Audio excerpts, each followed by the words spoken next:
Alors, je voudrais rejoindre, avant de commencer mon propos, je voudrais rejoindre et souligner l'importance de ce qu'a dit la chef de mission adjointe ici, en prenant la parole en premier. L'égalité entre les hommes et les femmes, c'est un défi auquel nous faisons tous face en Belgique, l'Union européenne. C'est des engagements qu'on prend, que nous prenons, nos hommes politiques, nos femmes politiques, et que nous, je veux dire, acteurs de l'administration publique, mais aussi société civile, avons tous un rôle très important à jouer là-dedans. Et c'est un engagement de tous les jours. Et je veux juste porter hommage à ce que vous avez dit, parce que c'était vraiment très juste. Je ne pourrais pas le formuler mieux. Alors, c'est un honneur et un plaisir pour moi, un immense plaisir pour moi d'être ici et de prendre la parole aujourd'hui à l'occasion du lancement du comité de pilotage pour l'élaboration de la loi d'orientation sur l'autonomisation économique des femmes.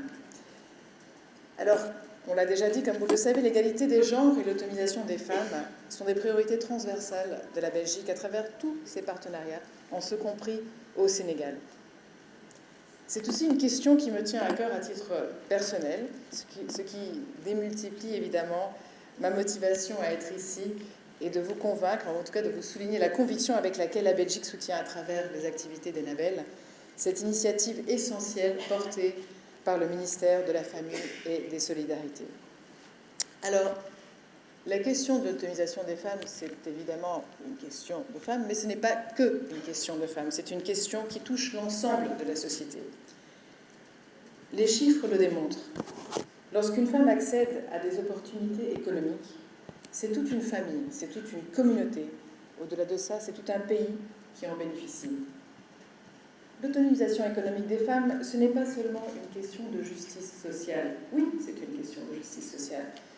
Mais c'est aussi un levier puissant de croissance durable, d'innovation et de résilience des sociétés.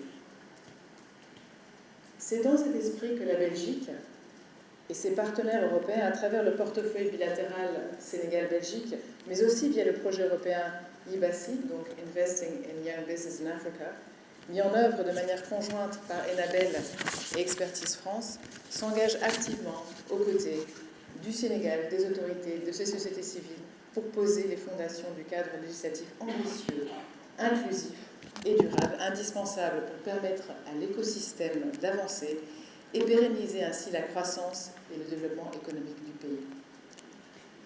Cette loi, issue d'une vision et de la volonté marquée de son Excellence le Président Bassirou Diomaye Diakhar Faye, représente une évolution majeure, visant à garantir aux femmes les moyens et les ressources nécessaires à leur plein épanouissement économique. Je tiens évidemment aussi à saluer l'engagement de Madame la ministre Maïmouna Diaye pour le leadership dont elle fait preuve dans ce processus. Je veux remercier aussi son administration et ses collaborateurs pour toute l'énergie et tout l'engagement qu'ils ont dans ces dossiers. Mesdames et messieurs, la vision et l'impulsion politique sont clairement là. Mais afin de pouvoir concrétiser cette ambition des autorités, un engagement fort des parties prenantes est absolument indispensable pour assurer la mobilisation collective qui devra porter la réussite de cette initiative. C'est pourquoi nous sommes là aujourd'hui, au lancement du comité de pilotage de la loi d'orientation sur l'autonomisation économique des femmes. Ce COPI, comme on dit ça dans le jargon du développement, qui, de par son approche participative et inclusive, intégrera l'input des parties prenantes concernées, que ce soit les services de l'État, que ce soit le secteur privé, que ce soit les partenaires de développement, la société civile et bien sûr les principales concernées et bénéficiaires Jigeni Chibobam. Je souhaite terminer mon propos en réitérant les remerciements à l'adresse de son Excellence Madame la Ministre, Monsieur le DC vous transmettrez, mais aussi en remerciant l'Union européenne, ONU Femmes, la société civile représentée par le COSEF et également l'ensemble des protagonistes ici présents, dont la contribution sera essentielle pour faire de cette loi un véritable levier de transformation sociale et économique. Je vous souhaite à toutes et à tous plein succès dans vos délibérations qui aboutiront, j'en suis convaincue, à un cadre qui permettra à chaque femme de pleinement exercer ses droits économiques et apporter sa pierre à la construction d'une nation souveraine, juste, prospère et ancré dans des valeurs fortes. Pour citer Fatou Gawel, Jigéen ñi ñoo yor réew mi.